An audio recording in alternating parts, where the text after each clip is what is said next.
नमस्कार शेतकरी बांधवांनो. मागच्याच आठवड्यात एका शेतकरी मित्राने मला असाच एक फोटो पाठवला. पानांवर, फांद्यांवर पांढरं कापसासारखं काहीतरी साचलेलं.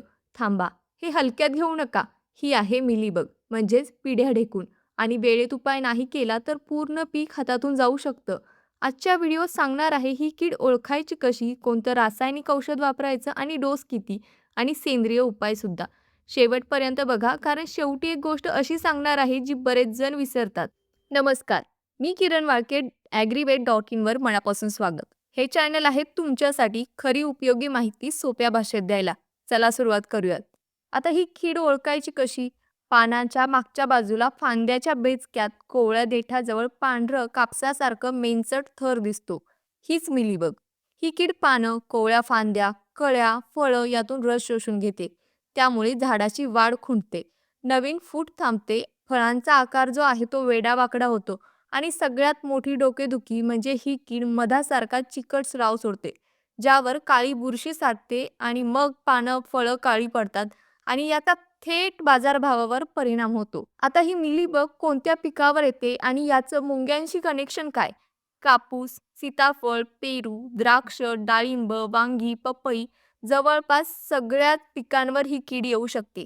आणि एक गंमत सांगतो, जिथे मुंग्या जास्त दिसतात तिथे मिलीबगही असण्याची शक्यता जास्त असते. कारण मुंग्या या किडीच्या गोड श्रावासाठी तिथं संरक्षण करतात.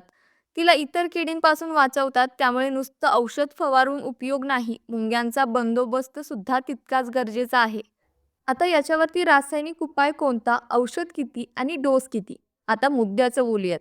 पहिला पर्याय बुप्रोफेजिन 25% SC. संशोधनात हे औषध मिलीबगवर सगळ्यात प्रभावी ठरले. 95% पर्यंत कीड कमी होते आणि मधमाशी, लेडीबर्ड, बीटल यांसारख्या मित्र किडींच्या तुलनेत कमी त्रास होतो. साधारणतः 1 ते 1.5 मिली प्रति लिटर पाण्यात मिसळून फवारणी केली जाते. दुसरा पर्याय इमिडाक्लोप्रिड 17.8%. SL हे सिस्टेमिक औषध आहे, म्हणजेच मुळापासून झाडात शोषलं जातं आणि आतून किडीला मारलं जातं. साधारणतः 0.3 ते 0.5 मिली प्रति लिटर वापरलं जातं. तिसरा पर्याय आधीच्या औषधांनी फरक पडत नसेल तर प्रोफेनोफॉस किंवा क्लोरोपायरियाफॉस हे पर्याय सुद्धा संशोधनात चांगला निकाल देतात. आता एक महत्त्वाची गोष्ट लक्षात ठेवा, एकच औषध सतत वापरू नका. कीड त्या औषधाला सरावते, म्हणजेच रेझिस्टन्स तयार होतो आणि मग तेच औषध पुढच्या वेळी काम करत नाही. त्यामुळे दर फवारणीला औषधाचा ग्रुप बदला.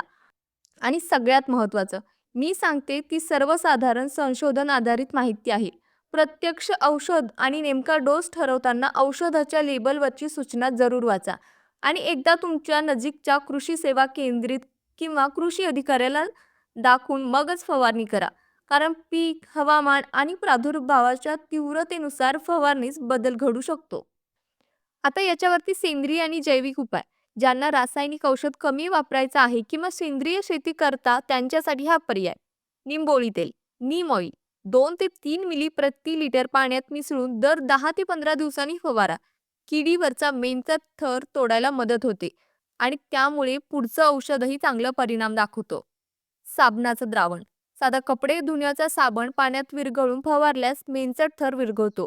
व्हर्टिसिलियम लॅकिन हे जैविक बुरशीजन्य औषध 5 ग्राम प्रति लिटर हे सुद्धा चांगला उपाय करतं. नैसर्गिक शत्रू कीटक सोडणे, क्रिस्टोलेमन्स मॉट्रोझिएरी नावाचा भुंगा मिलीबग डिस्ट्रॉयर म्हणून ओळखला जातो.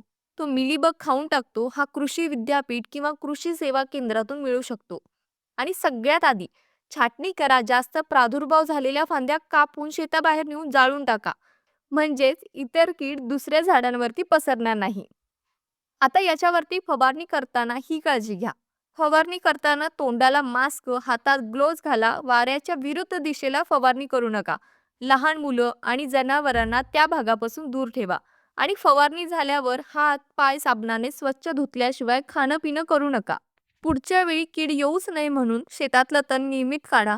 मिलीबग जमिनीवर राहते.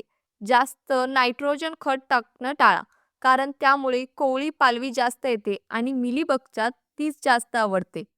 आणि मुंग्यांचा बंदोबस्त वेळीच करा, कारण आधी सांगितल्याप्रमाणे मुंग्याच या किडीला संरक्षण देतात.